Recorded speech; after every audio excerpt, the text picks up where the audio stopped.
for making it on time, and I apologize for our lack of attendance purely because of traffic. There have been so many confirmations. Unfortunately, I should not probably call it a generational thing, but a lot of people are not very time conscious. I really appreciate all our speakers being here.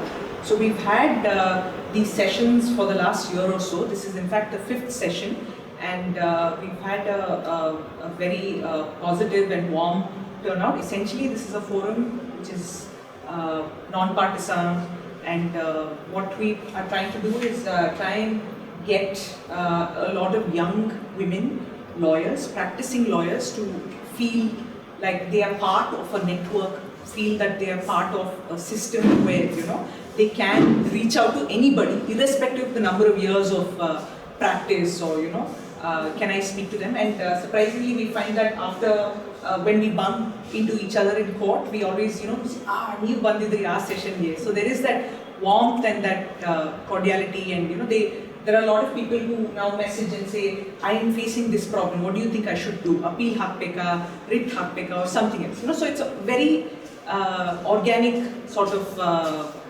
situation, and a lot of, we've received a lot of love over the last year or so. So this session is somehow bringing our senior women lawyers who have each managed to, you know, carve out their individual mark in what is an otherwise very gender aware sort of situation, and each of them, if you will notice, have you say Sushila madam, and people say Gottu, you know, we know what brand of litigation she stands for.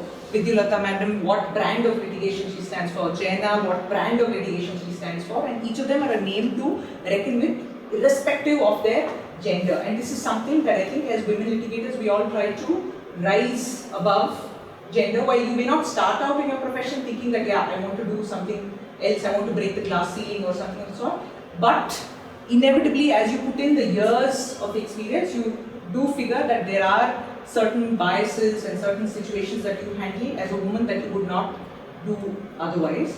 And I've had the good fortune of interacting with all 3 of them in individual capacities, and I'm so grateful that, you know, they have come here today. How we're going to start this is, we're going to ask, a lot of you have sent us questions. There are quite a lot of questions that each of the speakers will address, but we'd also like to hear from them what their journey has been.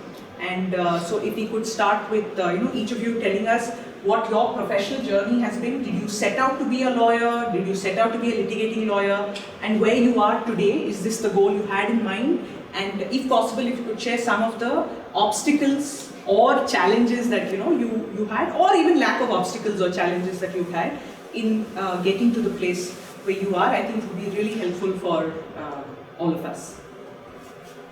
Let's start from Vidyulata. No. Then okay. Last. Okay. I was never destined to be an advocate. I was always total in love with science. So I thought I'm cut out to be a doctor. I was sure I'll be a doctor. I don't know why, but I was sure I will be a doctor. I did not. Possibly I didn't study well. I didn't get my seat in a medical school.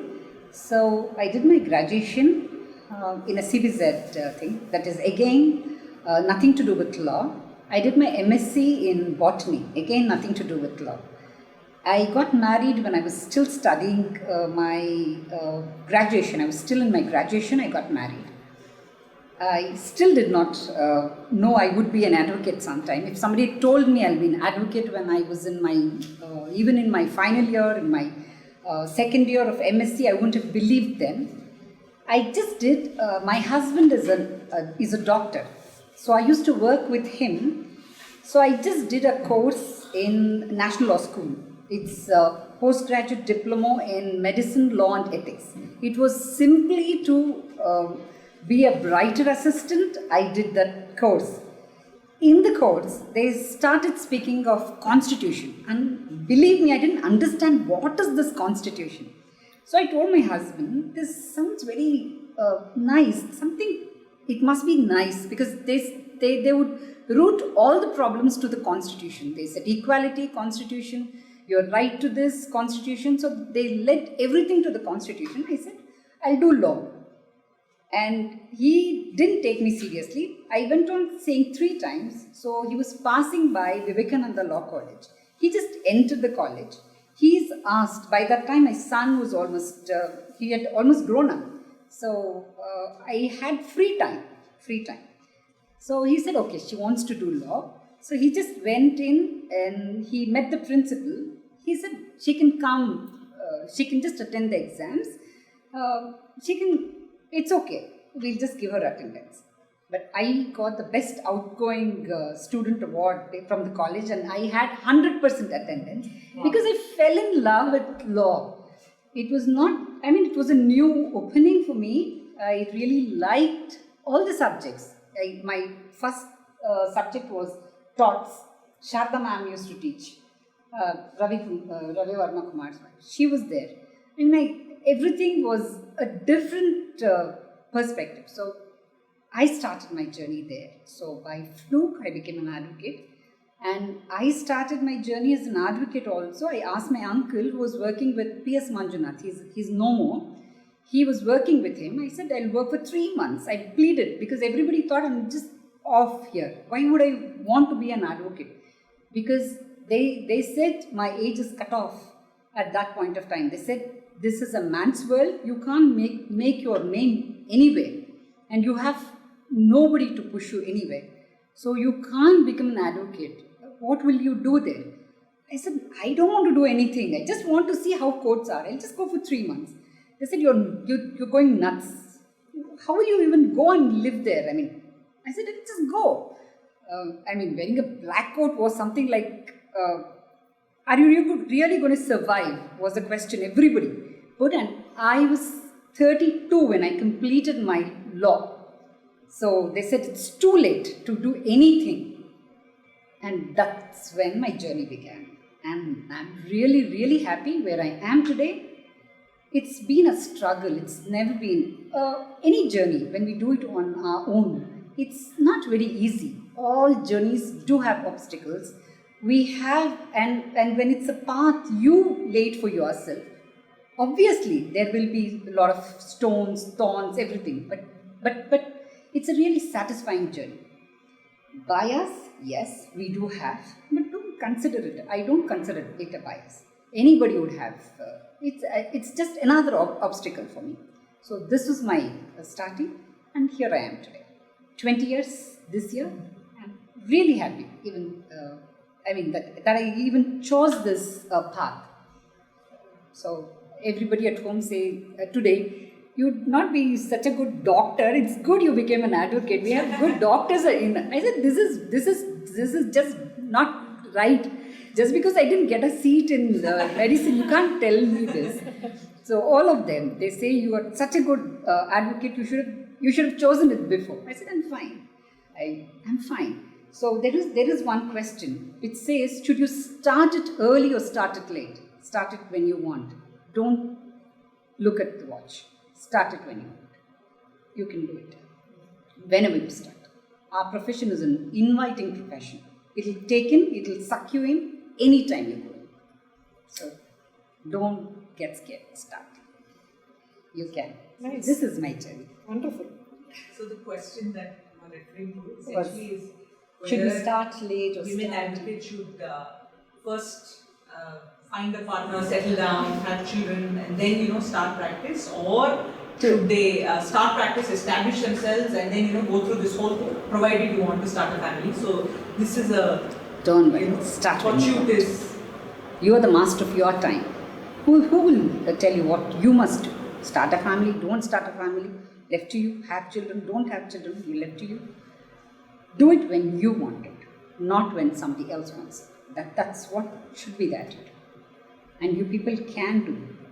I'm much, much older to you people. I could do. You can. You have more revenues today. You should not even put that question. Good. So I started law right away in the beginning, unlike Vidyalata. So I did I studied law. After I was at after I finished my PUC, I was quite confused. Anyway, then I went through a lot of confusions about whether I should do a BA, and then finally I decided to do law, and I studied at University Law College, Bangalore. And then after I finished my law degree, I used to moot a lot in college. So I used to be a regular mooter. So I really enjoyed mooting, and kind of made me decide that I would like to do litigation. Though I had done a lot of corporate internships as well, I said I'm very keen in litigation. And then after my my UNC, after I finished at UNC, I did my masters. I got admission at Oxford for my masters in law. So I went to the UK. Of course, at that time there was a lot of pressure from home not to kind of do a master's, because then when you do a master's, how are you going to get married, when are you going to get married, all those pressures kind of were there. But anyway, I managed to go there. I did my master's, I came back, and then I decided that I wanted to be in Delhi. So I want to be in the Supreme Court. And one of my, throughout my college years, 5 years of college, I was very, very involved in a lot of women's rights issues, a lot of human rights issues. I used to go to a lot of NGO meetings and discussions. So I was very keen that I want to do law which brings about some social change, because that's what I saw. That's what actually gave me a purpose to do law, And so immediately after I finished my masters were in constitutional law and human rights law. Then I came back and I wanted to join Indira Jaising. She's like one of India's top human rights lawyers in the Supreme Court. I had heard her, read about her, so I applied to her, and then I joined her in Delhi. And so I was in Delhi with her for about 2 years, close to little less than 2 years. And there I got, at that time when I came back from Oxford, I'd enrolled already and I was kind of getting ready to go. So, the general thing everybody tells you is, you're starting in the Supreme Court, you should start from the lower courts. Really cool. You should start from trial court, high court, Supreme Court. What you're going to the Supreme Court, But yeah, everybody's journey is different, right? The same way, what you start doing, your journey may be very different. I don't say there's no value in starting from trial court, but I started from the top. I started from the top because I wanted to work with her. And so I went to her, and it was amazing, because you're in the Supreme Court, you're a young graduate, you're in the biggest cases in the country, she's on TV every second day, and you get a sense of these are important cases, these are cases that are changing the world, these are cases that are changing our country. You get a sense that your work is really important and bigger than you are, so you get that sense, and that was very exciting. We did cases on, female feticide and, the ultrasound ban, the law which, the Prenatal Diagnostic Techniques Act, that actually was amended with the litigation that we did. So, these were the tobacco laws were challenged. So, these were very exciting times. So anyway, I did that. I think I also got a sense from her that she was doing both a regular commercial constitutional law practice, and she also had her own organization called Lawyers Collective. So I think sometimes when your first work or your first boss influences you a lot, you kind of subconsciously go into their footsteps.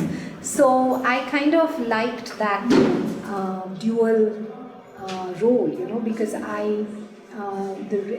your regular commercial and constitutional law is very interesting. And so is social justice work or human rights lawyering. And both are important. I kind of saw how I enjoyed both. I enjoyed breaking my head over intricate cases, and I also liked taking up cases for marginalized groups because that I felt like a real sense of satisfaction. So I came back to Bangalore and I said, okay, let me come back here because my parents wanted me to come back. I came back and then I joined the firm of Holla and Holla, where Mr. Uday Holla is there, but I used to work with Mr. Basaprabhu Patil, who used to earlier be with him. I interned with him and I kind of knew him well, so I joined their office, and there I got a real exposure to do a lot of high court work. So I wanted to do that, and so the high court work was really good, and I got a lot of freedom in that office to appear, to argue, and he was on the panel of a lot of universities and boards and all that. So I was on the other side. I was on the government side. So that gave me a good exposure of how it is to be on the other side, not just suing the government. So after I was there for about a year and a half, and then I decided that I would like to do something on my own because the work was quite monotonous. I mean, it was good work, but I was not getting too much variety. And I said I'd like to have maybe my own practice. And my father actually was very encouraging, saying, "Yeah, you open your, don't join somebody else. You just start your own practice." I was married by then, so I said, okay, I'll start my own practice. And then I started in 2003, so it's about 20 years of this year, my own practice. So I started in 2003 and started off slowly. And then I started off doing trial court work.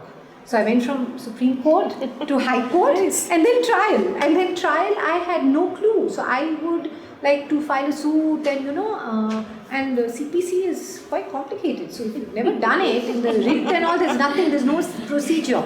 And Supreme Court, there's even less procedure. There's no procedure. So I used to keep going back to Mr. Holla's office and, taking my files and sitting with their senior lawyers there who were trial court, who were doing trial court work for years. And I would say, what should I do? I would discuss my cases because,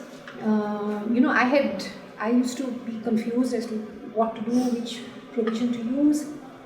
So that's how I started my work. And then I started kind of building my practice. And then I continued to do my public interest work. I would do a lot of work with NGOs, do pro bono work. And then it was in 2009, about 15 years ago, that my husband and me decided that he was into academia, and we both decided that we wanted to actually set up an organization that does some both legal research and public interest work, legal work. And so we set up the Center for Law and Policy Research. I think it mirrored to some extent Lawyers Collective, what Indira Jaisingh had. And so now I have a dual role. I have my own chambers. Then in 2018 we got designated. For me, it was a real, one could say, a sense of satisfaction that doing public interest work, I could get designated because, generally in the litigation world, litigation that is seen as commercial litigation is always seen as like you arrived. If you have a large commercial practice, I do have a large commercial practice, but that's not prominent. My prominent work is my public interest work, and so after designation, I continue my work in the Supreme. I do a lot of work in the Supreme Court. I appear in different high courts. I appear here, but I also have the center that I run, and so I have these different hats, and all of it is very enjoyable. Good, excellent. In fact, we should be thankful to Nidhi. Though we are all good friends, we didn't know these histories. Yeah. Everyone has got a past. I started my practice in an official area. I'm 37-year-old in profession and 62-year-old lady. Wow. You don't look it. I wanted to be a lawyer. I studied in Kannada medium school. the journey was really very tough and difficult. One thing was that immediately after my graduation, I joined a school where I worked as a teacher, and then I got myself enrolled in this SJRC college here. I used to leave my place, which is Chintamani, which is a part of former Kolar district, undivided Kolar district. Now it has become part of Chikballapur district. I used to leave there by 3 o'clock or 3:30, catch the bus, come here. Morning. 6 o'clock evening, the classes would start here. And last period I would miss here, and then get the bus back and then reach home by about 10:30 or 11. This is how I struggled for some time, and then I felt that it's not going to happen. Then I requested the authorities. They said, we will give you attendance, you can come whenever you want, you can go. Money was a necessity for me. Then after completion of 3 years of course, what I had to do was I had to join some lawyer. Bangalore was a dream for us because there was nobody to take me here. And then I was the first lady advocate in our place. So there were some older advocates who were all, those people had office at a distance of about 1 kilometer or 1.5 kilometer. So in those days, a girl, I was considerably beautiful in those days. So young girl going, Even now. going all the way from here and then reaching there, and majority of them, so they were all quite old. But they said there will be so many drunkards coming there, lawyer's office means so many thieves will be coming, these people will be coming there, so you can't be going. So that some good young advocates were there, but they were all afraid because of the age criteria. I am 23, 24 means they will be 26, 27. So the atmosphere was not so very congenial as it is for you people. You come by the same bike. In those days, coming by the same bus was also being looked at in a different way. So that was also not possible. Then I decided I will go every day and sit there. And every day I used to religiously go to the court. I never practiced under any senior. I went there at 10 o'clock, 10:30 the court would start. First it was 11 and then it became 10:30 again. So I used to sit there, and then 5 o'clock I used to come. Not even one case. And then I used to imagine how to argue and all. Never, not even one case on my hand. And then there was one Mr. Tatachar who was from Kolar who used to come there weekly twice. So he would send some small paper where I had to seek for adjournment. The whole night I would by heart. So, Your Honor may kindly grant me adjournment. This I did by heart. But before I could even stand up, that Tatachar would come. So even that chance would go away from me. I always prayed, let Tatachar come, do not come on time. Let him not come on time. That was the only prayer I used to have. It happened. And my father had filed some cases against the municipality because the tax that was demanded was little bit higher. So he had filed cases, but even my father did not trust me. He gave those cases to other lawyer. So even those cases.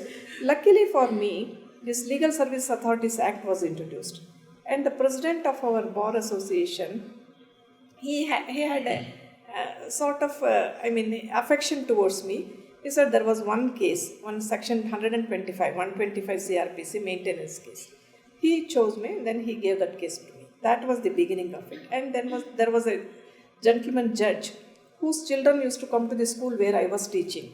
So every day he used to see me going for walk. In those days, I was the only lady to go for walk every day religiously. So he used to. Then he said there were all these small cases, where this excise cases and all, and then 92 OR is somewhere you use abusive language and scold somebody, then there will be a case filed against you. And the excise cases, if you are caught with some excess material, then there will be some small cases. So 5 rupees, 10 rupees fine will be there, but they will contest it for some reasons. So the lawyers who have taken case may not come. So this judge will say, you cross-examine. I don't know anything. No, I will tell you how to cross-examine, you cross-examine. He will tell me one sentence, I will ask in vernacular language. That's how my journey grew. Then suddenly people started taking me very seriously. I would take up the cases from this, after this first case given by the Legal Service Authority, 2-3 cases came, and then slowly one after the other, so many people started giving me cases. And then I used to entrust my cases to one Balakrishna Shastri in High Court here for my heard cases. Slowly I started coming here once a week. I will have a cupboard there where I keep my files. Either I will handle those cases or Mr. Shastri will argue, or he would give me his cases so that before I come, if my case reaches, then he would argue those cases. That was the arrangement between us.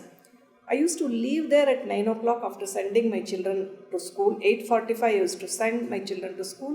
9 o'clock I will catch the bus. Come here, 4 o'clock I will leave. Whatever be the status of the case, I will leave. Between 4 and 5:36 I will wait in the bus stand. 6 o'clock, by almost 6 or 6:30 I'll get a bus. I'll go home at 9 o'clock, do some cooking work, little bit, or help somebody there, and then again start my office at 10. Between 10 and 12 I used to run the office, and morning 4:30 I used to. I did this for quite nearly 12 years. I travelled. It started with once a week, and then it became twice a week, 3 times, 4 times, and then by 2006 I had wonderful practice in Bangalore, so I had to shift my practice here. The journey is not, easy. One thing I always remember is when money becomes a necessity, you will work. There should be something behind you to stick on to something. It can be money, or it can be fame, or it can be some passion you should have. For me, money was a necessity. So I had to struggle hard to reach up to that. And over a period of time, when you start getting money, your approach will be different, your purposes may change, your passion may become different. But for me at that point was, I should be independent, I should start earning my own food, I should not depend on anybody. This was all that I was focused about. That's how I started this. Fantastic. Each of your journeys have been so different from each other. Different, very different. I mean, we didn't know this. We ourselves didn't know this. It's each story is so inspiring, and each story is so different from the other. And yet, when we look at it, we see 3 women advocates from the Karnataka Bar. So it's quite.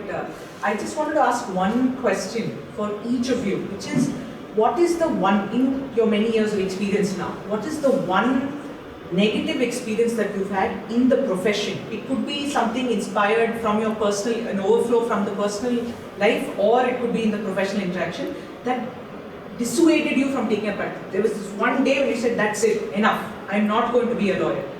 Have you had that experience, that one negative experience, or have you had this one positive experience where it could be both, it could be neither? But I'm just asking you, is there a positive experience also which said, and this is why I am a lawyer, and this is why I will continue to be a lawyer? I never had any negative experiences. Let me be honest with you. Yes. I didn't Despite have. your struggle, ma'am, because No, your no. struggle has been No. so fantastic. Absolutely no. I never thought of looking back. And by nature, I am of such a kind. If I stick on to something, if I choose something, I stick on to it. So there has been no negative. Not at all. Never. Has there been one affirming positive experience for you? Throughout every stage, I always feel, ultimately our aim in life is to evolve as a better human being. This profession gives us many avenues. 2 things I feel, one is profession and another is your family, particularly marriage. Marriage helps us evolve as better human beings, number 1. Number 2, profession, as far as I have limited knowledge about others' professions, so I can't be telling that others will not get that from their professions, but lawyer's profession helps you evolve amazingly. Absolutely. You meet different people from different walks of life. What Madam says is that today you might interact with X who is doing a job, and you learn about it because you have to represent him or her in your case. You learn about everything about that particular case. Tomorrow you would not get the same person or same profession or same subject matter. You get entirely different, and it breaks your head because you have to learn everything afresh, and that gives you you start thinking. You start with common sense. Most of us who have excelled in our profession we have very good common sense. I'm sure Madam would say, your first cross-examination should have done it with common sense. Law is nothing but common sense. You can't kill a person. If you kill a person, you definitely will be punished for it. You don't need a law for that. It is common sense. And most of the law is common sense. So how you deal with it? So we start thinking more. You start reading more. You start interacting more. So better than any profession, you go to a doctor. I work with a doctor, my husband. So what you ask, ಇದು ಕಾಣುತ್ತಾ ಅಲ್ಲಿ ಕಾಣ್ತಾ ಇದೆಯಾ 2ನೇ line ಕಾಣ್ತಾ ಇದೆಯಾ 3ನೇ line ಕಾಣ್ತಾ ಇದೆಯಾ 3ನೇ ಲೈನ್ ಕಾಣ್ತಾ ಇದೆ ಆಯಿತು 4ನೇ ಲೈನ್ಗೆ ಕನ್ನಡಕ ಕೊಡ್ತೀವಿ ಆರ್ ಫುಲ್ ಕಾಣ್ತಾ ಇಲ್ಲ ಕ್ಯಾಟ್ರಾಕ್ಟ್ ಇದೆ or something else has happen so it becomes the vision doesn't really expand, but for us it would expand to such an extent. I mean, you can paint the world, it's your canvas. You don't have to restrict yourself to anything. When Jaina said she started something of her own, for me there was absolutely, I don't find anything that even today I don't have a negative experience anywhere. In fact, when we talk of bias and when we talk of women being put down, I really put a question mark.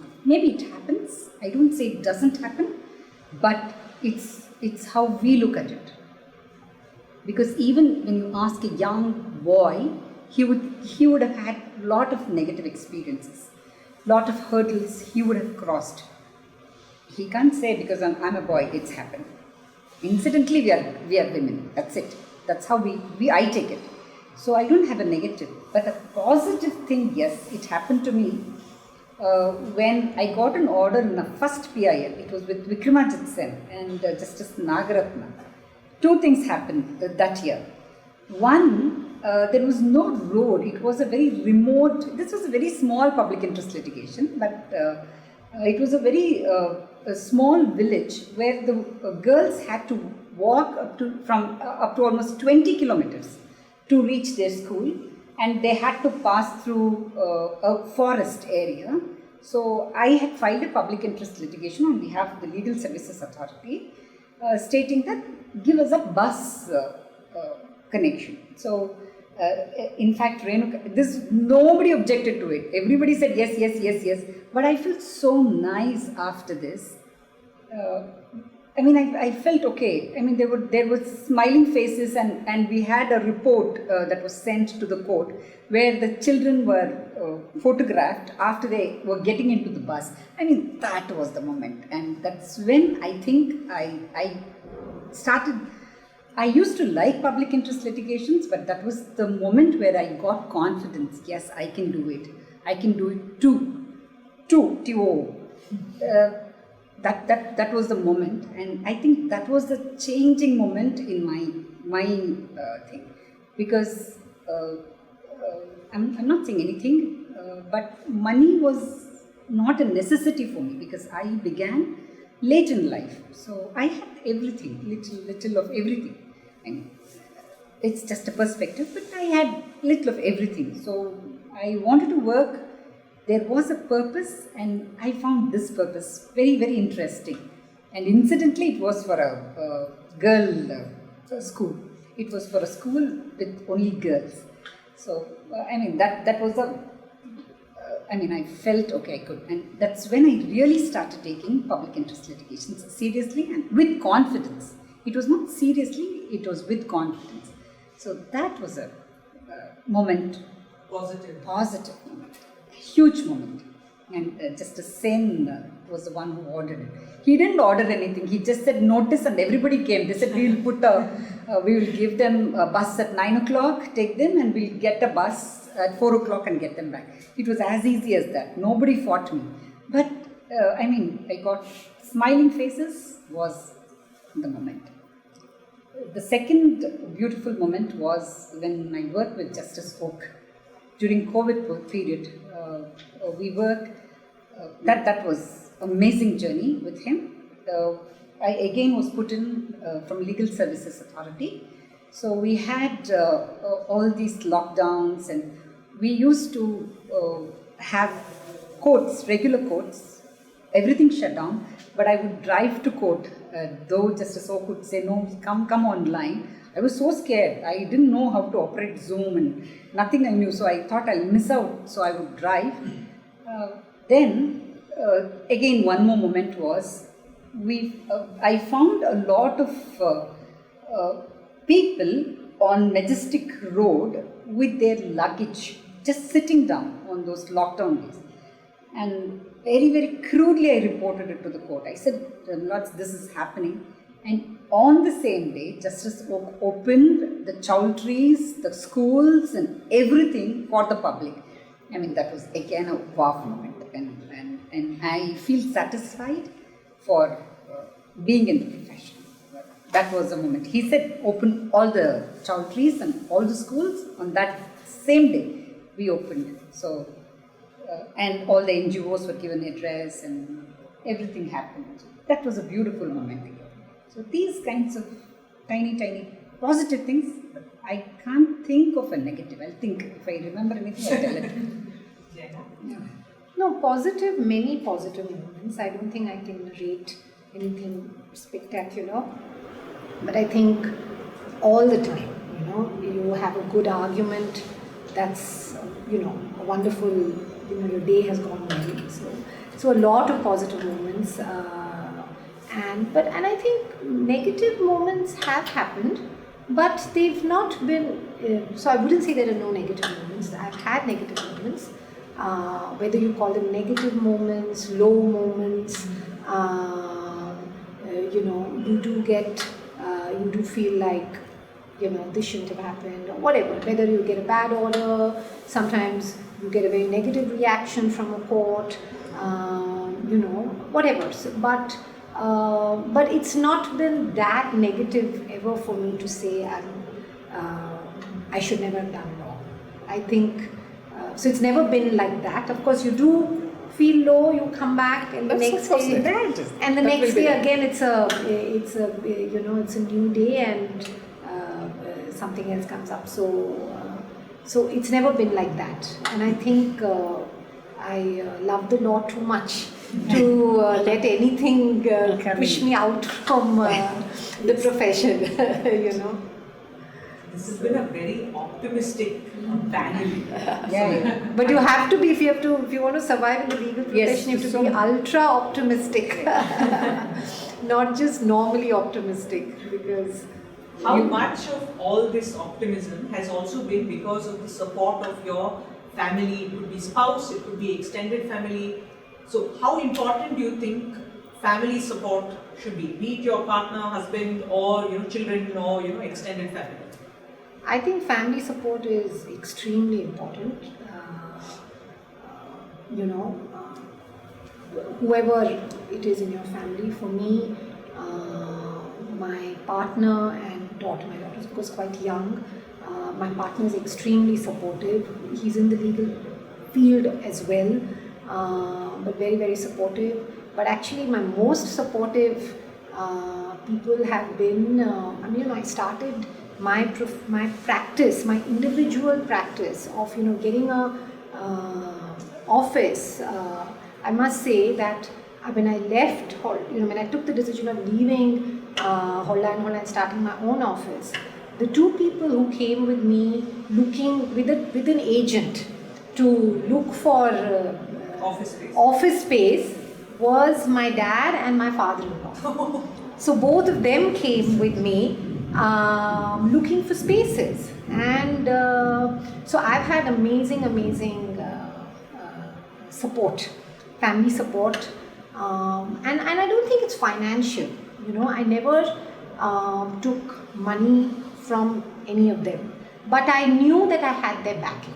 That if I was, and I think that's what my dad gave me. He said, you start your own office, I am willing, if you can't pay your rentals for 1 year, I will back you. Not more than 1 year. For 1 year, I will support you if you need. I never had to take that money, but that's a great sense of mental support for someone to start off to say that if I don't make money, I do have somebody who can help me. And and it's that moral support, you know. So I started my office, and I was telling my dad, how can I start my own office? I don't have cases. I won't be in the court. I used to be in, Mr. Basaprabhu Patil's office, 20 cases a day. Whole day I was in the court. Everybody's seen me, and now I'm not there. People will think, see, she started her own practice. She has no cases because they won't see me. So then he'll say, so what? If people ask you, where are you? You're not being seen. You say, I was in Bombay, I had a case there. I was in Delhi, I had a case there. How will they know where you are? That is what big lawyers do. Big lawyers are going all over India. They are not sitting in one place. So it was that kind of confidence, you know. He gave me that kind of confidence. Then don't worry, you know, just go about and do your work. So that moral support, that confidence that someone has in you is an extremely empowering. Yeah. I also agree with Jaina. It's always better to take our family members into confidence. Family support speaks a lot, directly or indirectly. I had wonderful support from my in-laws, extremely good people. And my husband is a person, my partner is a person who is also a lawyer practicing on the tax side. He always respected personal space of mine, and he would always expect me to respect his personal space. None of them questioned what I am doing or what I am not doing. Coming from a very traditional family, at times I felt maybe I have not contributed much that side as far as my contribution to family day-to-day course and other things are concerned, but I used to contribute whenever it was possible. But I used to compensate it in different ways. So as we grew, you know, everyone started respecting. I tell you something, your position speaks a lot in all relationships. Your money speaks a lot in all relationships. Now that once I reached a saturation point where I have accumulated some extent of money, then money has become now a secondary thing as far as my profession is concerned or anything else is concerned, because I have seen life without money and with money also. So it doesn't make big difference for me now. But I tell you, people will respect you. In order for people to respect you and to look up to you, you should have something with you.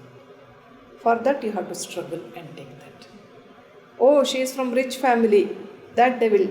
I have seen some people coming from rich family, they have also struggled like us, but they will say, oh, she is from this family, what is there for her? If you are from very poor family also, something else will come. My request to each one of you is this: you ultimately have to run your own race. Support of family gives you additional strength. Even if they don't support you, doesn't matter. If they don't harm you, that's a greater relief for me. All that I expect is, let them not interfere or intervene. If they leave us alone, that's enough for us.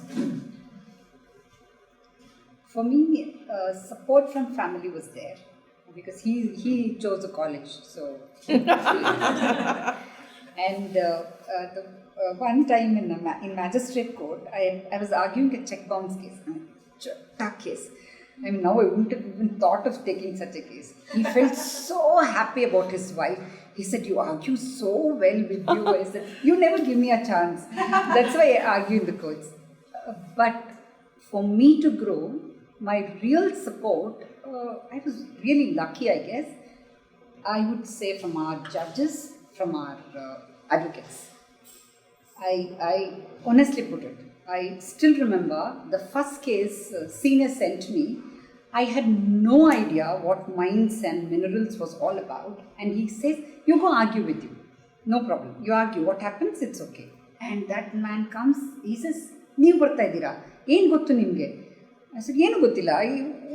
What to do? But I really read the file 3 days. I read the file and it was before Justice Kumar. I started arguing. I had read it, he could make out. I had put in my efforts, he could make out. But I was struggling because the opponent was DL and Rao. a stalwart he was the man in mines. And he opposes me, and I am arguing to close the minds of his client. So he would not put it in very simple words. But believe me, Justice Kumar, the way he supported it, I would get stuck with sentences and he would put it into my words, literally put it into words. It was a very good case on merits, but he could have just pushed away the file. He could have said, you get your senior, nothing. We had very supportive. I'm going to skip the part where we did not have judges who did not support us. I'm going to skip that part. I'm going to just say this optimistic. Yes, I want whitewashing of the. Because I want you all there. I want all of you sucked into the profession. Struggle. Everywhere there is struggle. What do you want to do? What is the profession that you think there is no struggle? All professions do have struggle, different struggles. I still remember Mr. Tarak Ram, a very senior man. He used to teach me civil law. Sitting next to him, I've learned so many things, so many concepts in civil law. Like this, I've asked her, madam, in so many questions I've asked her. She might remember, she might have forgotten, she might have, stopped talking to me in the corridor. I've asked her so many questions in civil law. Each one of them, and not one time she has said, I don't have a time. She would sit down, explain the concept to me. Civil law, she's extremely good. So she would explain what it is to me. So for me, the persons who supported me to reach where I am today were our judges and people like her. Extremely good bar we have. I don't know much about other bars because any other bar I just go and come back. But we live in our bar. So we have extremely good advocates who will help you out. You get stuck, they help you out. And they are, I think, the ones who have really supported me. Family, yes. I've been really lucky, yes. But I'm saying you this is many of us might be in a situation where we do not have support of our family. That should not really deter you. That should not deter you. We might be unlucky. We might have unsupportive partners. We have, for various reasons. But if this is the choice you make, please make it. Don't let your partner's support or no support or pulling you back deter you. You do it, the world is waiting for you. It will definitely happen. You do it. Don't ever get deterred because of your partner. Because I see a lot of young girls deciding not to marry. Good enough. In our generation, if I had even said that I won't marry, 19th year I got married. By that time I was very old. My family saw me like, 19 ವರ್ಷ ಆಗೋಯ್ತು. ಇನ್ನೇನು ಮದುವೆ ಮಾಡದೇ ಇದ್ರೆ ಮದುವೆನೇ ಆಗಲ್ಲ ಇವಳಿಗೆ kind of family I come from. So they got me married. They mission accomplished. So 19 they got me married. But what if I had a partner who would not support me? They did not think about it. But today, none of you girls are getting married, at least in Bangalore. I'm not talking of a scene in Rajasthan or I'm not talking of a scene somewhere else. But here, you people make choices. But choices can go wrong. But that should not deter you in your profession. Is what my opinion is. Try to take them with you. They don't come, leave them, move ahead. You don't try pulling them, pushing them. If they want to come, they'll come. They'll stay there, you go ahead.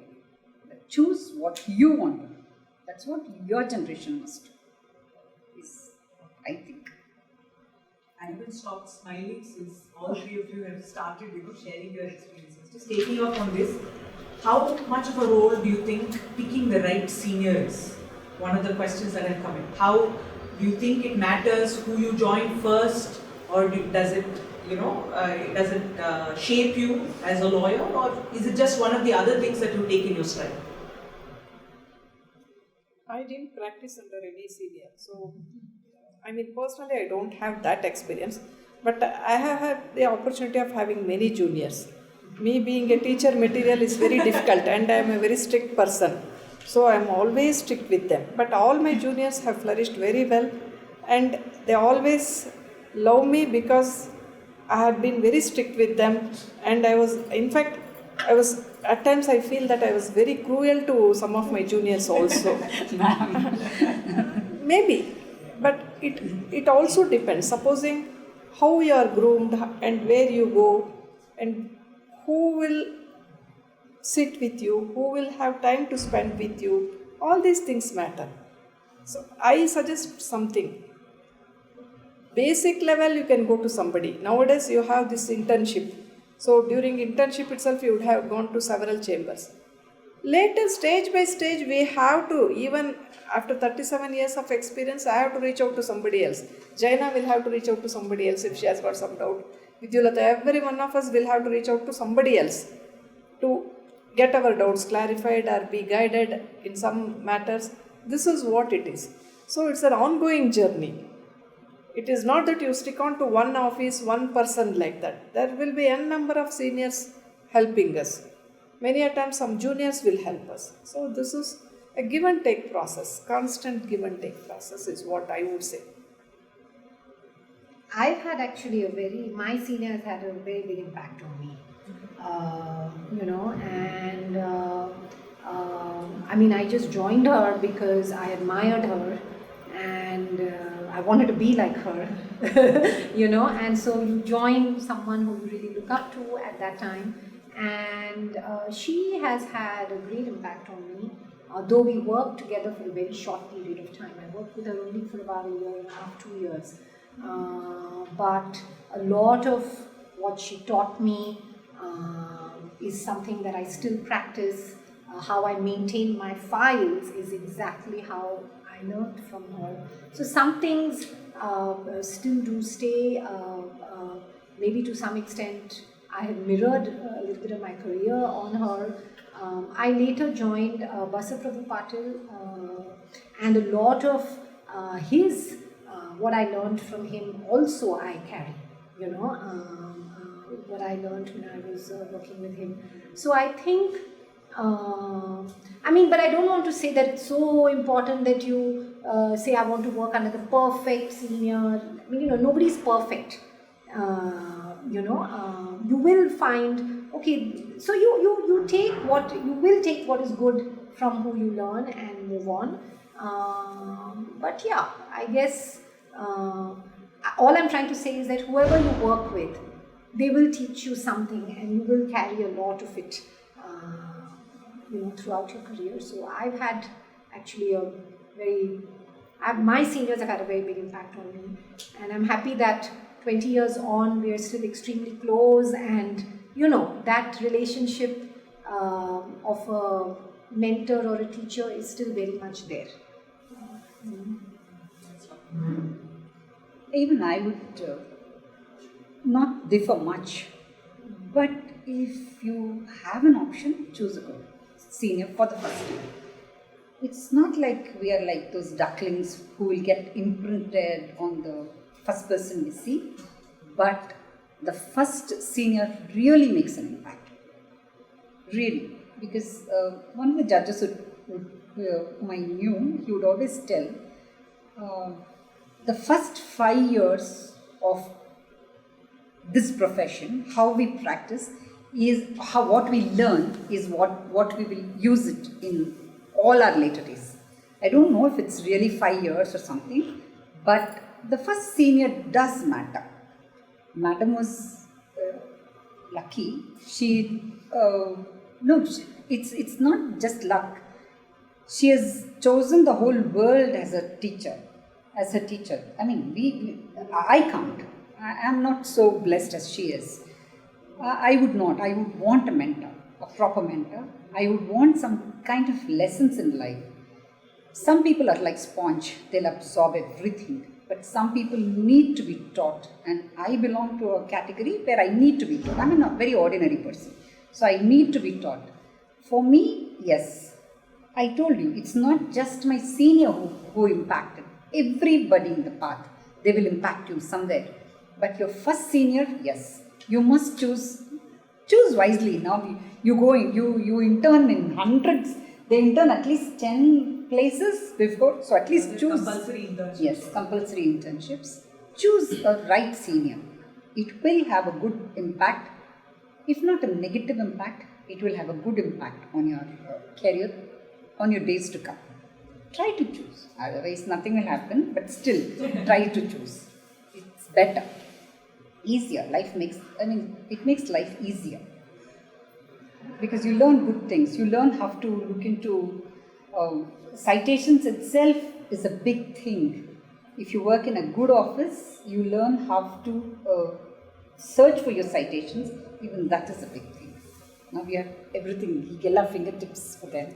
But still, for me, I would always suggest a good senior to start. Then life teaches you. There are some questions that have come. I'll just try and loop it in. One of the questions has been, how do you push back? I know it's been a very positive this thing, but also at the bar several times there have been not very pleasant experiences with members of the opposite sex, be it your opponent or the judge, for whatever reason. So if one encounters a negative altercation with a male member, or it could even be a female member, because there have been some questions where they've come in where we find that women judges are harder on the women advocates. There's also that this thing. So how would you suggest, or how have you coped with pushback from the male colleagues, or even female colleagues at the bar or on the bench? As I said, I started my practice in Mafsil area, which is Chintamani. We had at that time about 25 male lawyers, and I was the only lady lawyer there. Even to this day, they all love me like anything. Wonderful, it's like a family. We used to fight, we used to, argue. Even after the case is over, we used to argue. All those things were common in those days. But nevertheless, we had a very respectful relationship. I always admire my bar. Even to this day, I continue to be a member of that bar only, because I still feel that it is like my home bar. It's my home bar. I don't want to separate from that. That's what I have experienced. And judges, I never feel that because you are a woman, because you are a man, I don't agree on that personally. Maybe because I didn't come across such situations. Even boys might have come across such situations, and men might have come across some situations. They might have got threatened by very beautiful, very wonderful, very highly intellectual lady like Jaina Kothari. We don't know what would happen to them. No, I'm just telling. So, I'm not on this. I never consider gender as a barrier at all. If you are, you are. If you are not there, you are not there. Let us not talk about it, is what I personally feel.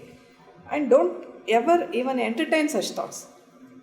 If a man can commit something wrong, a woman can also commit something wrong, but let us not commit wrong. Let us have that principle in life, is what I have always thought of. But do you have anything to say if there is some, if you are in the crosshairs of one such negative interaction, would you say talk to them, give talk back to them, or walk away? No, talk to them. Be assertive, don't be aggressive. No. I always say, you always agree to disagree with other person very gracefully.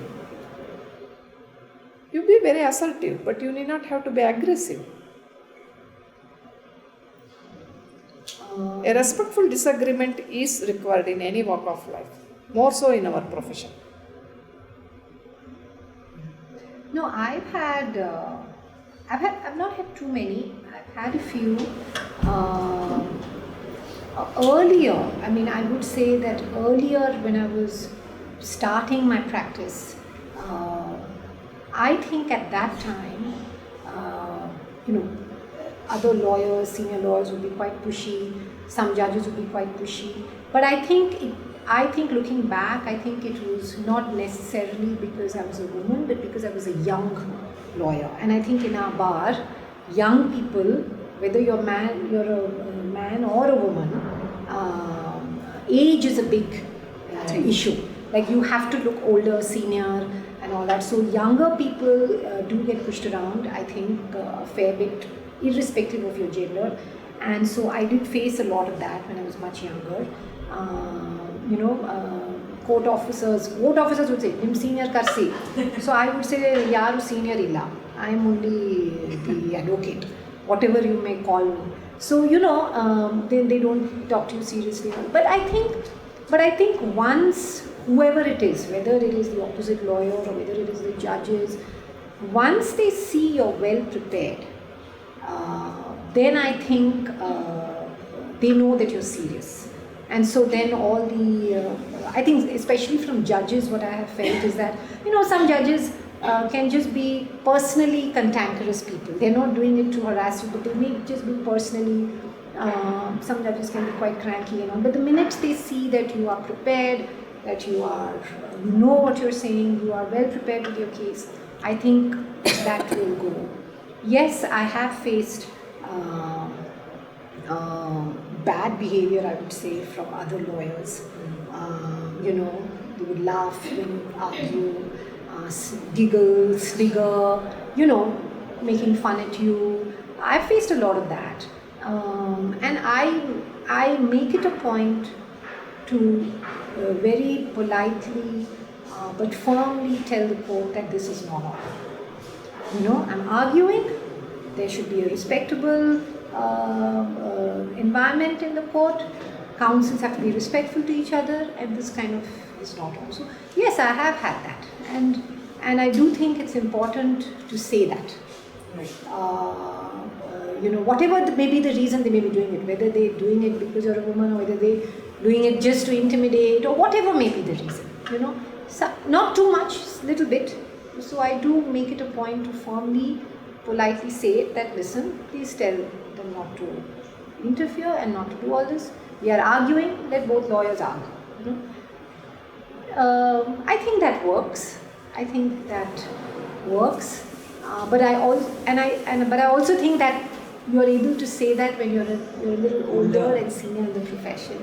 It is, I don't know how it will be taken if you're much younger, but I think when you're much younger, you just have to be super prepared, and if you really know what you're saying and your law and your cases, then nobody, half the time the other lawyer doesn't know what they're saying. So if you're well prepared, that's half the battle won. So earn your stripes and no harm in asking anything, maintain decorum. I would agree. I would say that. Nothing much, but I have given a hard time to my opponents. So this question should be asked to my opponents. I am not an easy person to oppose with. And yes, China and Madam, everybody is saying it's the age also. We have struggled, and it is gender neutral. Believe me, don't put yourself all the time, don't put it into your mind all the time. This is happening to me because I am a female, I'm a woman, I'm a girl. No, it happens to everybody. A man gets bashed up, he doesn't say, he just goes away. We say it aloud, at least we are allowed to say it. He can't even say, I was not allowed to argue. Some judges are, they are nice, both in the sense they allow you to talk, some don't allow you to talk. It's not whether you're a woman or you're a man. They don't allow anybody to talk. So I would say, I understand where both of you are coming from. I totally understand that, and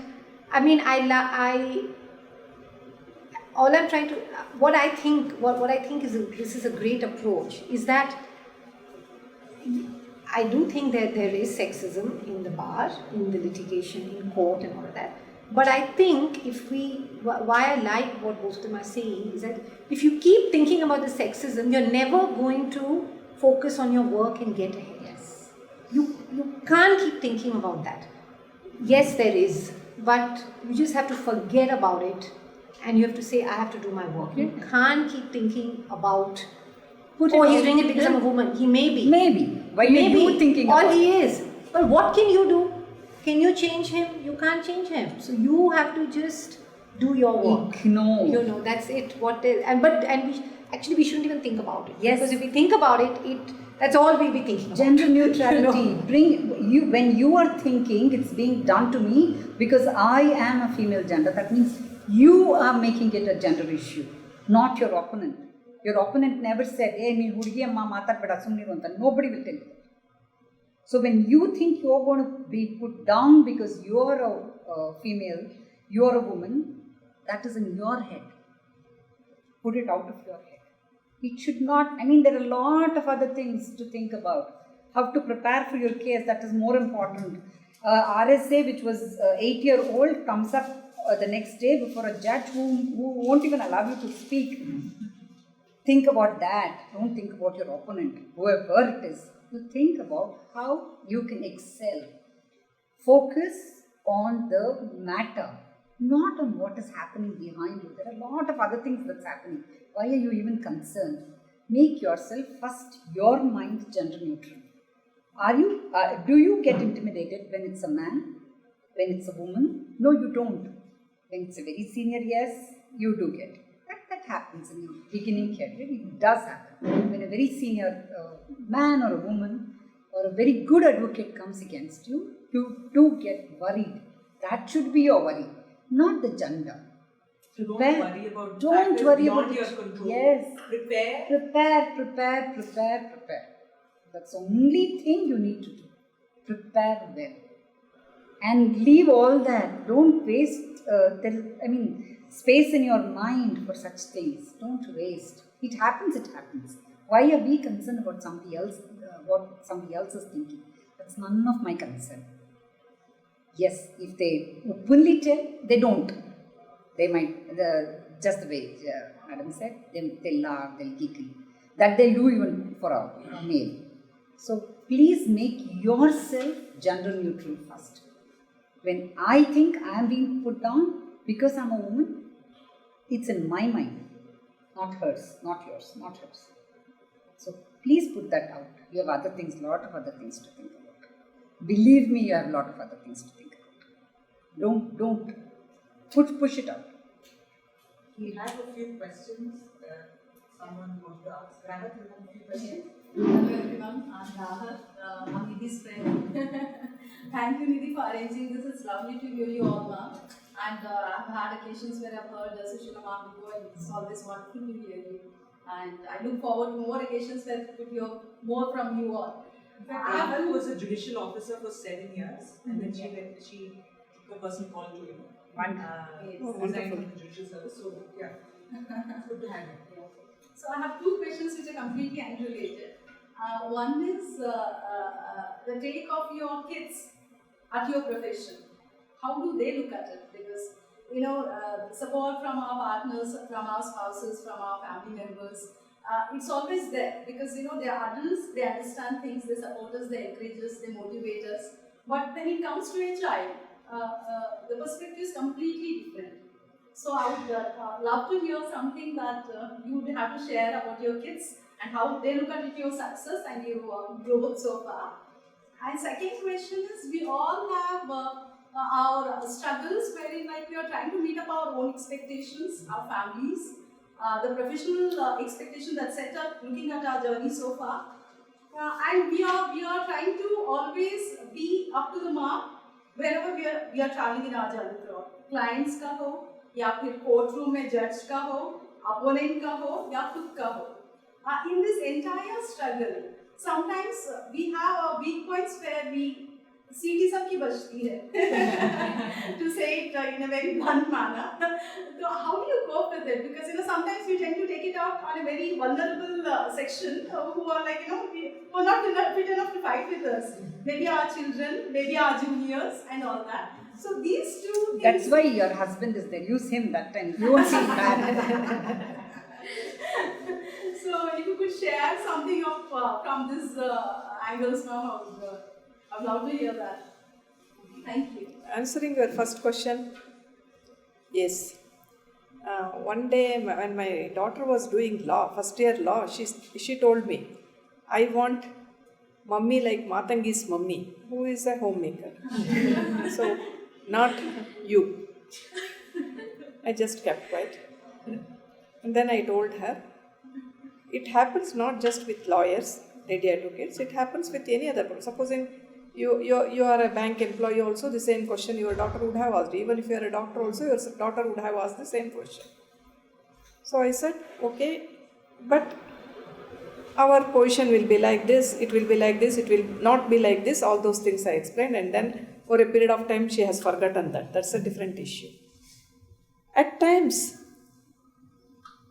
there will be something known as conflicts, internal conflicts, that is interpersonal conflicts between me and other person in the family, in the profession. That's one part of it. Intrapersonal conflict itself is something that troubles us. Am I doing justice to my role as a mother? Am I doing justice to my role as a partner in between me and my husband? So all these questions will arise. So you need lot of strength. If you had not chosen this profession, you would have chosen some other profession, or you would have been a homemaker, whatever it is. Even there also you would have had different struggles.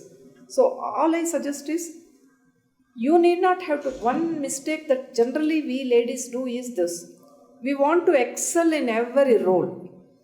You have to accept and submit yourselves to the limitations that you have. You should know what you can do, what you cannot do, what others cannot expect from you, what they can expect from you, what you are supposed to do, what you are not supposed to do. You should know. You have to fix a boundary for yourself. When you fix a boundary for yourself and you know your limitations, I can be an excellent daughter-in-law, but I may not be a good mother-in-law. I can be a wonderful mother. I need not be a wonderful mother-in-law. These are all different roles. So in every role I cannot excel. So that's one area where we have to know our limitations. This is what I can do. I can go only up till here, not beyond this, and I should surrender to that.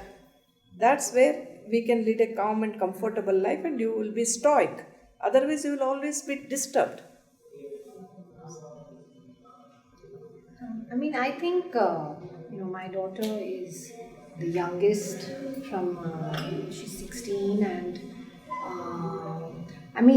growing up even now, she still faces, she wants me around, I'm not there.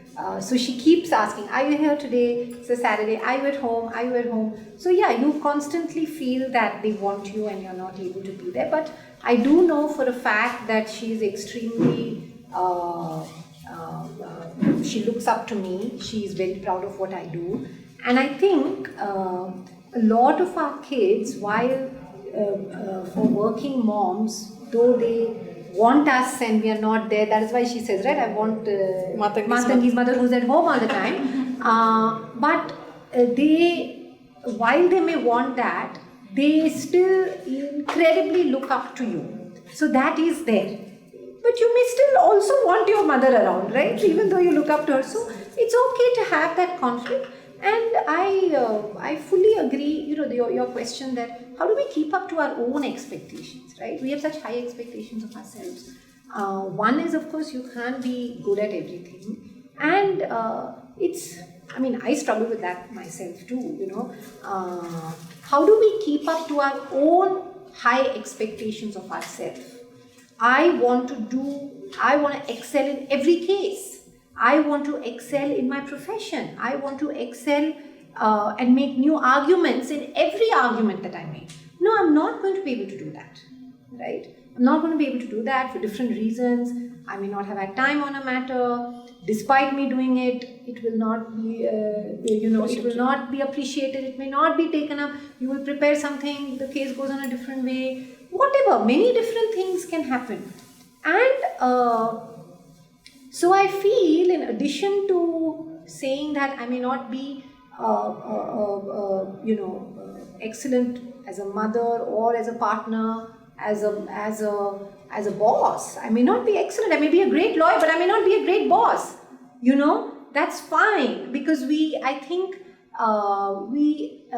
put, and also I think professional expectations also stem from unrealistic things happening around us. We feel that after a certain year, I have to reach there. But why are we getting that feeling? We can reach wherever we want, right? We can have our profession can have our own journey. But a lot of that comes from others and from people around. So how do we set our boundaries where we can be and do our work and maintain our relationships in the way we want and not get too stressed or pressured by others? It's not easy. I struggle with it too, but we have to have some internal boundaries. Otherwise, we'll never be able to. I mean, you're never going to. You may be you're never going to be a top at everything, right? You can be a senior. Are you getting this much fees? Harish Salve makes 50 lakhs fees for appearance. So there's no end to it, right? There's no end. So how do you decide what you are comfortable with or what you may want to do?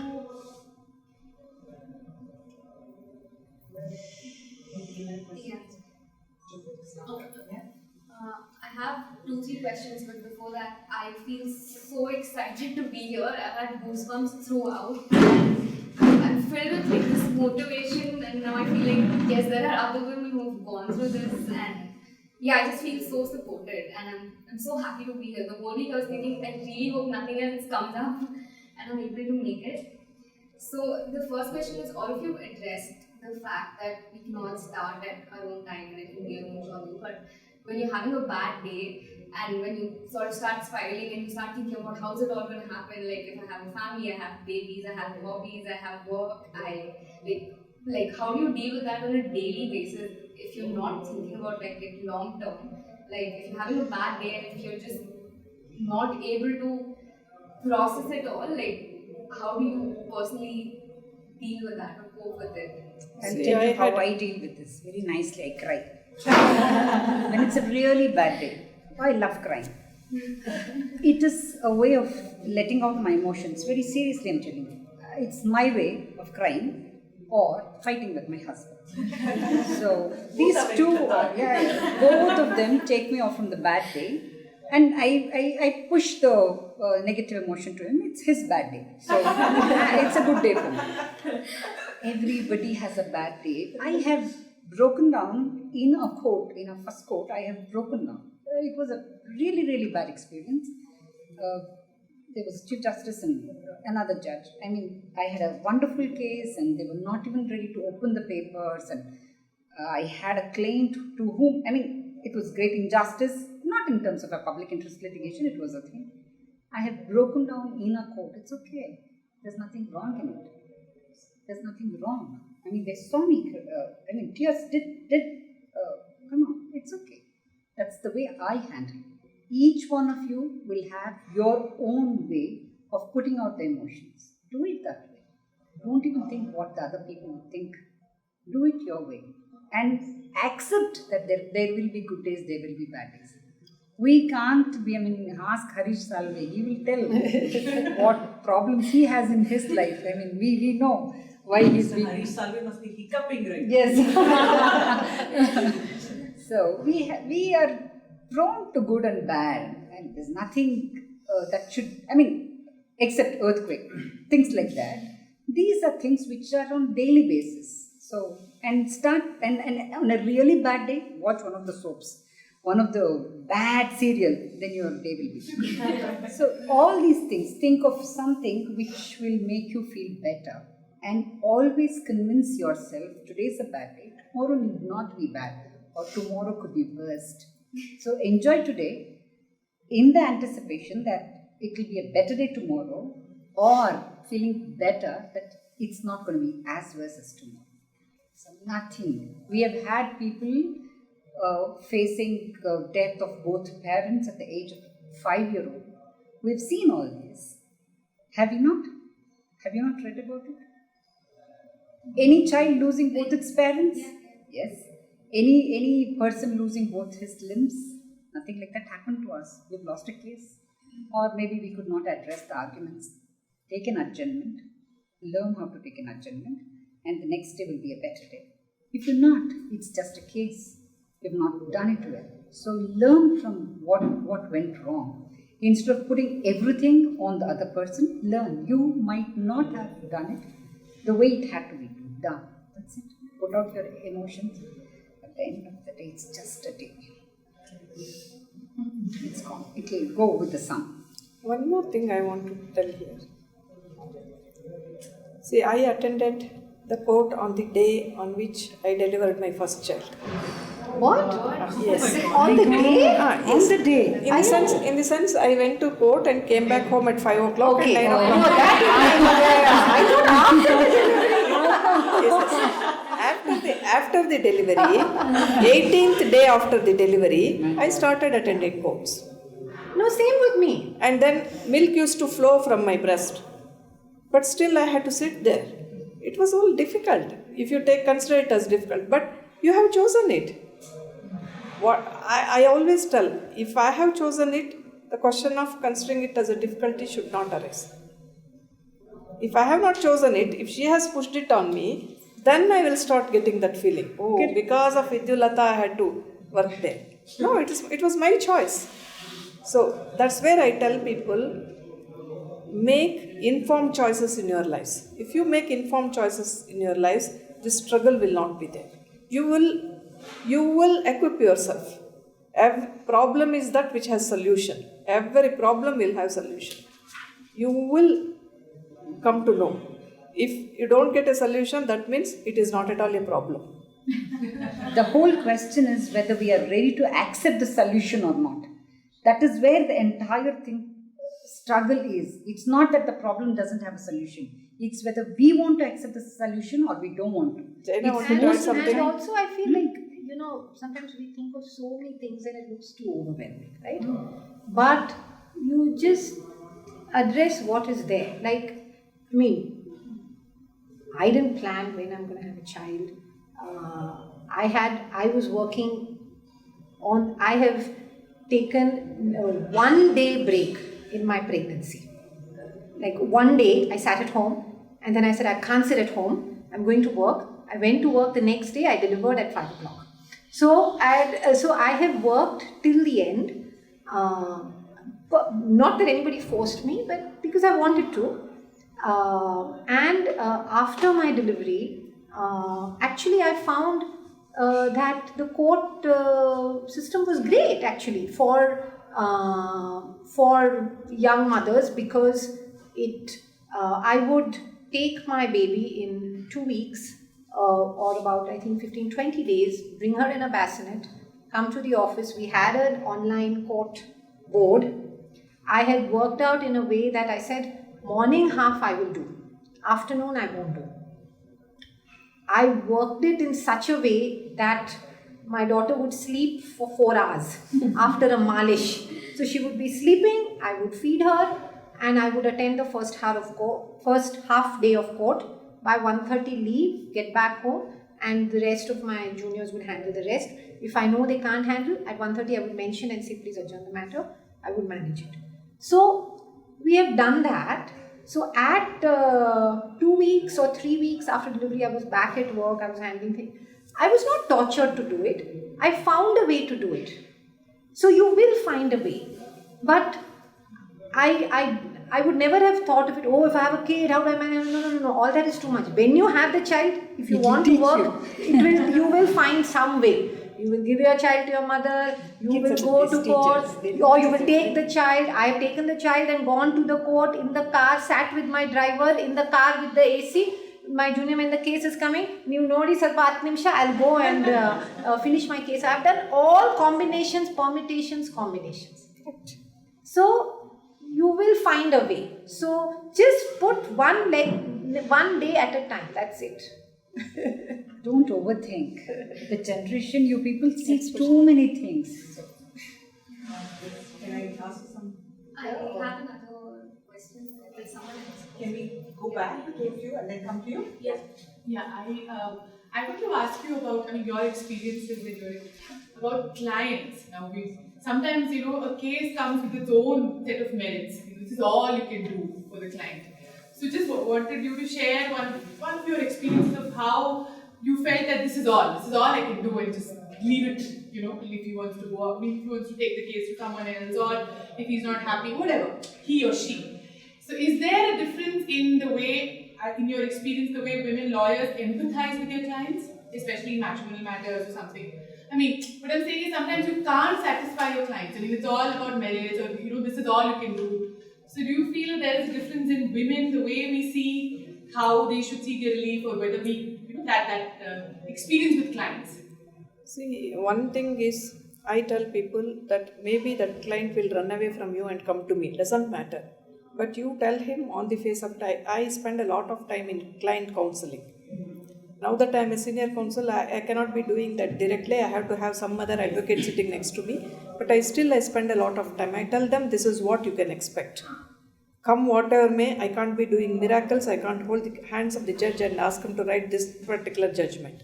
So what happens is, when you tell him white and black as to what you can do, what you cannot be expected to do, and what may or may not happen, when in 50% cases or borderline cases we tell.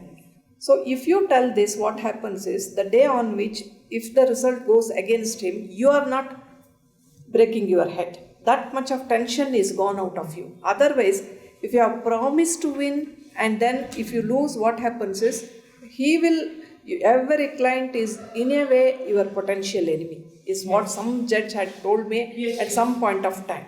In a way. So you can't think that he is my client, always he will be my client. Jaina's father may come to me tomorrow. We don't know.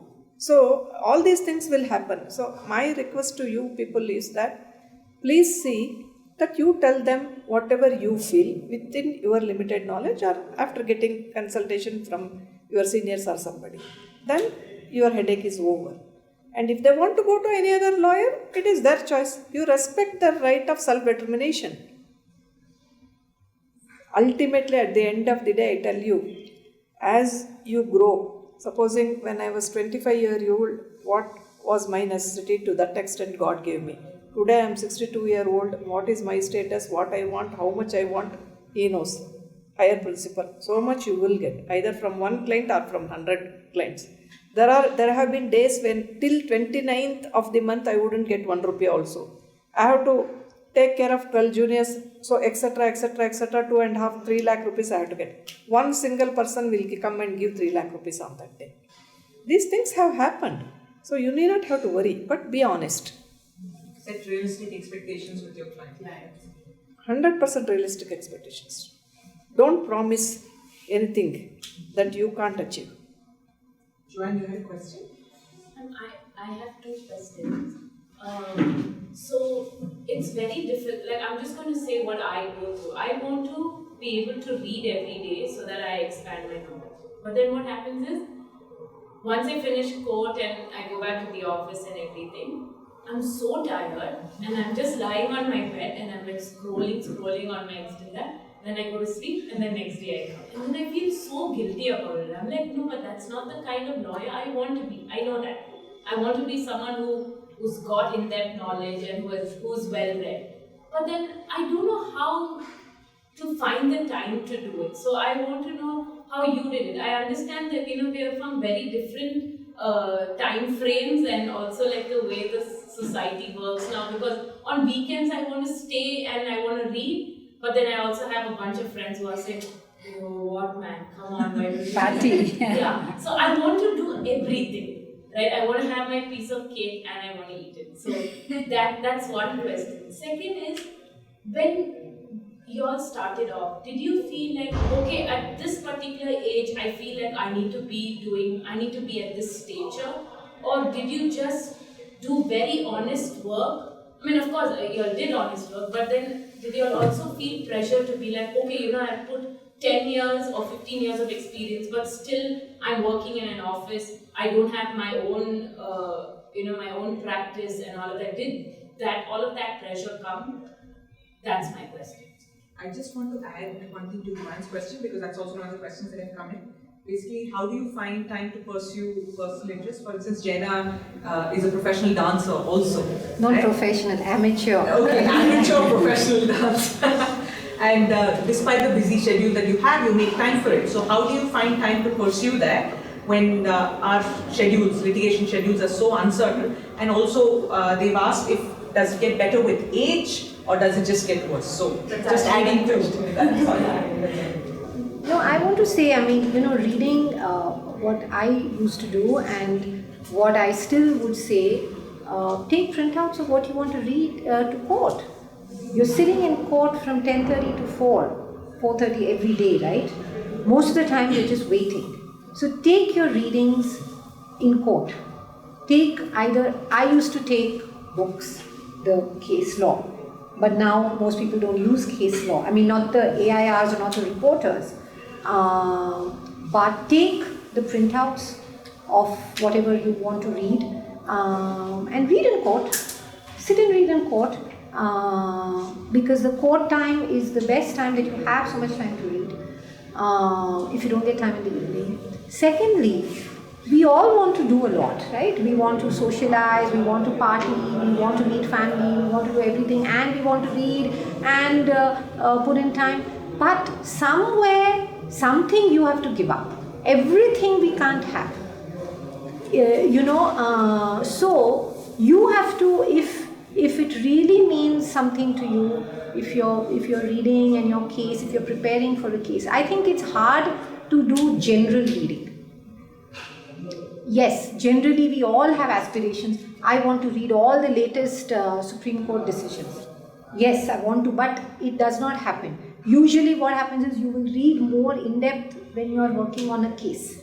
Then you want to read around it. If you're doing a 138 case, at least read up the latest 138 cases on this liability, check, company, whatever is the issue. At least that much you must read. So if you want to read that, you should say, okay, weekend I'm going out in the night, I will get up early, I will spend 1 hour and do all my reading. So some ways, then you can't have a late night. If you have a late night and you can't get up in the morning, then you have to find some time. Some outing you have to say no to. Or you have to say no to your afternoon sleeping. Or you have to say no to your Netflix. Something you have to say no to. Everything we can't do. Started deleting Instagram. Whatever. No, whatever. Even I scroll Instagram, so I also Me do it. too. But I have told myself I will only scroll Instagram when I'm in the car. Nowhere else. Because my car time going back home is my relaxing time. So whatever. Anyway, I'm not saying don't scroll, but somewhere something you have to give up so that you make time for your reading, and then if you read that. And then I feel, what was the other question? Did you know that? No. Where will you be in 10 years? No, 15 years? I didn't. No. Nobody knows. My work and... You know today where you'll be in 15 years? No. So no. Her answer is, I agree with Jaina. Most of the readings, I do it in the court only. I have been doing it. I take another file and then when I sit there, I complete that. So I don't take work from home or home from work. I just have clear demarcations. Of course, at home, I have a home office between 6 and 8 or 8 to 10, I sit there. But all my reading, I do it within in the court only. That's one part of it. Second is, what about my general reading? I have a clear demarcation as far as time management is concerned. 8 hours of work, 8 hours of sleep. Sleep includes rest also, and 8 hours for everything else. So I bring everything in those. I have a time log. I work in time. I have a time log and I have a time journal. Every day if I spend some time for something, you will get it in my time journal. So this is how I work. That's one aspect. Second aspect is, as you said, I wanted to be a judge. So immediately in those days we had to wait for 4 years to become a judge. So immediately you can't become a judge. So I worked so hard. I had virtually by hearted CPC and CRPC and Evidence Act. Then I asked somebody, what is your salary? They said 4,700 or something. Then I thought I'm already getting 6,000 rupees. This 4,700 will not work for me, let me know. Then I started aiming for district judge's post. Then I started working very hard, going to a district place where you will, because if you are, in those days written test was not there. It was only VOC or oral. So I had to get through, means I should have the experience of handling some sessions cases. So I used to go to a district court which was not in our place, Taluka place we did not have, so I had to go to a district place and then started working with some other persons who had this 302, 307 cases and all, and I used to work with them. Then what happened was, that's how I got myself into this criminal procedure code and other things. Then I asked one of the district judges, what is your salary? She said it is 8,300 or 8,400. Then I thought, recently I have got married, and then I thought I would be selected. That was my overconfidence rather in those days. So I thought if I get 8,500 rupees and if I have to go and sit somewhere else in some other district, what will I do? I am already getting 12,000 to 15,000 rupees. I just left that. And then I started working on myself. Then I wanted to be a High Court judge. I started reading Constitution like mad. Sherwai's Constitution from, so I'm in so much, I'm really fascinated with that Sherwai's work on Constitution. Then I couldn't become, I did not become, doesn't matter. Nothing goes waste. But that's all I wanted to be. But as far as this is concerned, 10 years I should have a car, 15 years I should have a house, this year I should have Rolex watch, nothing of that kind. My dreams were entirely different. But I feel that whatever I have got today is because of my hard work. Maybe I did not become a munsif, but today I am little bit thorough with CPC and CRPC. Maybe I did not become a district judge, but I am confident that what I know as far as these criminal trials are concerned. Maybe I did not become a High Court judge, but I could lay my hands on various other aspects. Otherwise, I wouldn't have studied it so seriously. These are all different things. What you expect, you may not get, but you will get something. You will not go without anything. You will not go empty-handed. That's why I just say that participate in the process, be in the process, be through the journey. That's all. Don't get back. Have goals, not obsessions. Have goals. There's nothing wrong in having goals. But don't be obsessed with it. Like Madam says, life would take you somewhere else. Go with it. It's beautiful. Walk where life takes you. You'll enjoy that journey also. There are two other questions that have come. I'll quickly wrap it up. Okay. I know we are running late. One more, just one small question. Yeah. As a follow-up to you can't do everything as women, in the profession, I've always seen various, senior advocates saying that don't turn away work, take whatever comes, But as you grow in the profession, and sometimes you see that. So, have you had instances where you say, you know what, I've done this, or I think. I can't. I don't want to do this. It's going to be too much of pressure on me, or this is not something I've specialized in, or whatever. Have you come across, or you've been taking everything that comes your way, or you've preferred? I'm saying in the interest of sanity as independent practitioners, have you always have sometimes referred other matters to other advocates or things that have you taken everything that comes your way? Like I've had so many people, senior advocates whom you meet in civil court saying, take everything, don't leave anything. So I'm wondering whether that wisdom still works for us. I don't do that. I wouldn't do that. I do not do that. I have not done that. If I don't have either experience or expertise, I will not experiment. I did that a lot. I've changed my approach now from the last few years, but I did that a lot. I think I took everything that came my way,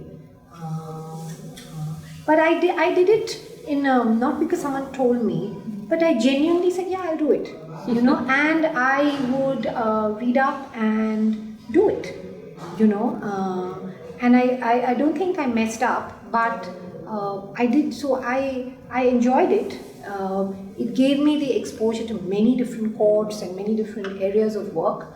So I did a lot. Now I don't because I can't appear in many matters. I don't want to, so now I don't do it. But I think for about 15 years I did that. It's not just about expertise.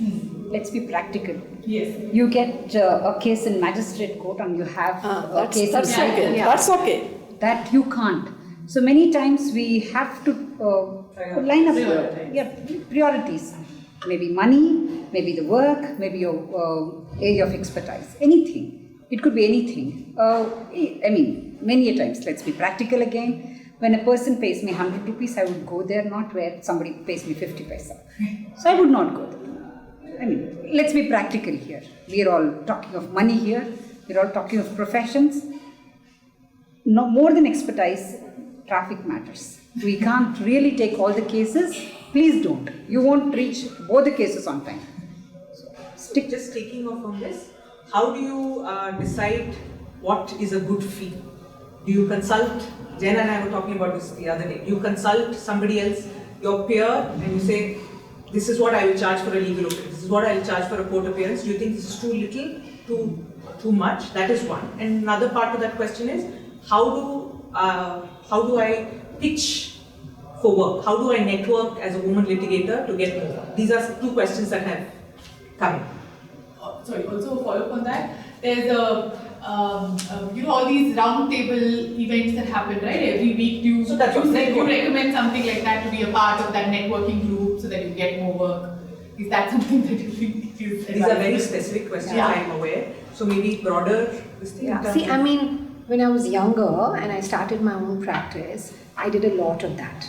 Go to this conference, that conference, this, that, I'll get work and all that. Anyway, not much work came through that. And then I said, okay, I'm spending more money than getting more money. So I stopped doing that. I feel that work, but work will come because of you. If work comes through people through networks, work comes from other clients, your same clients will refer you. But I've been from the beginning, very open about asking people for work. Not saying, hey, give me work. But if someone says, I'm looking for a lawyer or whatever, I'm like, yeah, I'll do it. I'll do this work. So don't be embarrassed. There's nothing wrong in asking people for work, saying that, yes, I do this kind of work. I can take up this work. I appear here, I appear there. These are the kind of work, these are the kind of matters I do. Give me work. So I think we should not be embarrassed about asking for work. If you don't ask for work, how will you get it? You will get your referrals, but people may not even know that you're doing this kind of work. So you should ask. I don't think these networking things, I mean, they're just, I don't know whether they work. They've not worked too much for me. You should go if you want to go and meet people and all that. Don't have too many expectations that you may get work. People will give work to whom they trust, ultimately. Ultimately, I feel if you make a connection with people, people connect with you, they may refer you someone or your clients will come back to you. This networking is completely Greek and Latin to me. Number one. You did your own wonderful networking at a time where there was no networking. No, in a way, I tell you something. A client may not pay you well, but that client will bring you some other clients who will pay you well. So, at an initial stage, this is the stage now. Maybe me and Jaina and others, we can say this is what we charge. Please look at your comfort level. If you want, you can engage our services. Otherwise, I don't think I will be able to help you much. This is where we can say something and then they can come to us. When you reach our level, whether you want it or not, supposing you would be thinking whether I should quote 50,000 or 75,000, they will only come and keep 2 lakh rupees. But the day on which I wanted 10 rupees, he would say 10 rupees, why? It's only 1 rupee, no? For that, 100 people will come there in 326 cases, case and counter case, criminal case. So they will say, we had our MLA, that MLA will speak to me, speak to you. If each one of them had given 1 rupee, 100 people, then I would have been so rich in those days. But nobody would pay that. As you grow, you will get money. And one thing that I tell you is how to fix the fees. Please see what Jaina charges or Sushila charges or Vidyulata charges, you cannot be charging. Why will they go to you? They will come straight away to me, isn't it? Just I am not telling that they wouldn't come. But there are many other young lawyers who are earning more than us also. That's also possible. I don't say that. But just look at the client, look at his capacity and then decide what you can. And you don't oversell yourselves also. There is no need to oversell. And as far as networking is concerned, I always suggest, supposing you are working in Vidyulata's office, your timing is between 10 to 4 or 10 to 5, whatever it is. Supposing you can do additional work, I will do research. I will work for Nidhishri. Get in touch with her. You go and work in a college as a part-time lecturer. You assist Jaina in some PIL. She will give you X amount of money. This is how you can. And suddenly a small case comes. That's a network.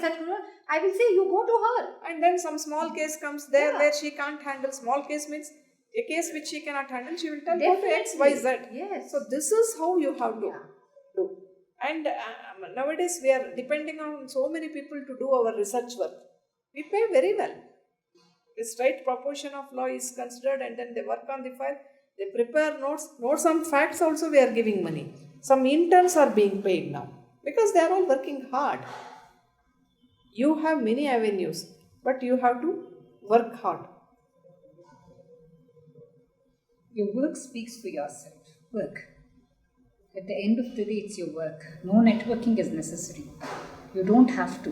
You have to solicit for meet work. people and tell, I am ready to do this. Yes. Yeah. Don't feel shy. That's absolutely right.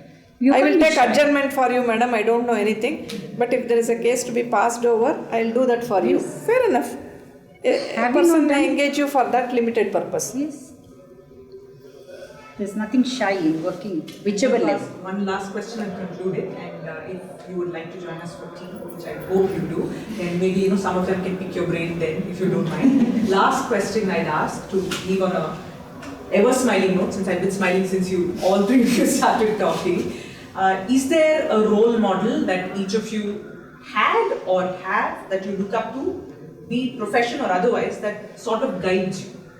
One person, many people, or a concept, something that keeps you going, that motivates you.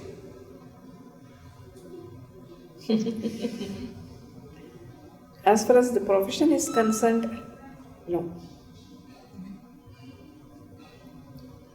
I have many different people from whom I think I have Being influenced. being influenced, and different people whose different qualities I really admire. That's good. So there are many from the legal profession. My previous senior, I really admire her for being one of the first women seniors, and just being so brave and fearless, and doing all that she did. She really made a mark for women to be doing constitutional law in a Supreme Court when that space wasn't there, and then many other lawyers in Bangalore. I really admire Mr. Uday Holla for his cool, calm demeanor in the face of everything, all the mess. But he's always He calm. would come running from one court. He's running, spinning, And he wouldn't know reaching, what the file is. and but he'd just- but all that, okay, that many people do, but to be calm and to have a cool composure. So I admire many different qualities and different people. I really admire Justice Nagaratna for just being so sharp on top of it, to have such clarity in her judgment, in her thing. So so many of these are role models, different bits. In different angles. In different Likewise, bits, yes. yeah. In different Fair enough. bits, That's yeah. Single role model. Yeah. We Not a can't single- have, because Okay, it's always about zone. Today you ask us, we'll have a different role model. Tomorrow, different role model. Today I would always say Justice Oak. Still he hasn't gone out of our. I want to be a human like him. Work like what he worked. I wish I could do even a single day's work like what he would do. So today my role model would be Oak. He's still not left. So let's see when somebody else will come in his place. But I wish we all could work like how he worked. Focused on work and so much of calmness. Just 10 seconds, not a question, just an observation. I want to share my sorrow because we all empathize. Just the washrooms in trial courts. Is there a... it's just... Have you seen High Court yet? I have, but... Please yeah. come. I'll show you a better one. So you'll empathize with me that time. We'll continue. We'll continue. And, This is a mega serial. thank you so much, all three of you. This has been very empowering, and your generosity of spirit has been so amazing and uplifting. And I hope I can make this available to a lot of women advocates who were unable to make it today. Thank you so much for your time and your generosity of spirit. Thank you. Thank you. We also thank you. All of you. Token of our affection for your time. Oh, this is something. This is not needed. No, it's just. That's a print of the High Court of Karnataka. There's a book on old Bangalore, and it's a bag with the preamble of the Constitution. Oh, Thank you.